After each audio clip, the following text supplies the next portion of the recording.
Goeiemôre. Ek hoop sommer dat met jou goed gaan, dat jy lekker geslaap het en dat jy gereed is vir hierdie nuwe dag. Ek en jy is stadig maar seker besig om die winter binne te gaan. En die winter is nie 'n seisoen waarvan almal hou nie. Ja, die winter is 'n seisoen wat niemand ook kan keer nie. Dit kom stil, die koue, die kaal bome, die korter dae. Alles lyk asof dit doodgaan, of dit stil raak, of dit minder word. Maar die natuur fluister vir my en jou 'n geestelike waarheid hier in die middel van die winter. Winter is nie die einde nie. Dis deel van God se proses.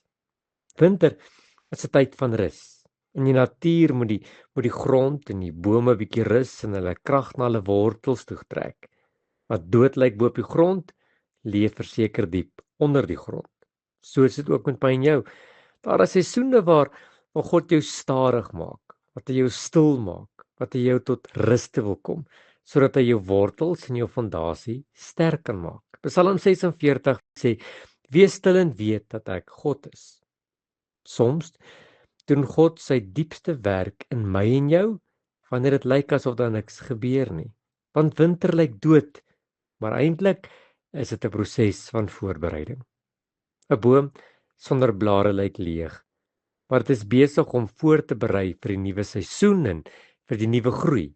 Net so wat ek en jy verloor het, wat stil geraak het, wat nie uitgewerk het nie, dit beteken nie God is klaar nie. Jou winter is dalk God se voorbereidingsproses vir die lente. Prediker 3 vers 1 sê: "Alles het 'n bepaalde tyd." Weet jy wat? Winter toets ook jou geloof. Dis maklik om God te vertrou in die somers, wanneer alles goed gaan. Maar in die winter moet jy glo sonder om te sien. 2 Korintiërs 5 vers 7 sê: "Ons leef deur die geloof en nie dit wat ons sien nie." Ware geloof groei baie keer in 'n moeilike seisoen, ook in die winter van ons lewens. God is ook in ons winter.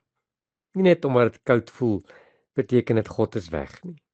Hy is die God van elke seisoen, die somers en die winters. Jesaja 43 vers 2 sê: "As jy deur die water gaan, is ek by jou."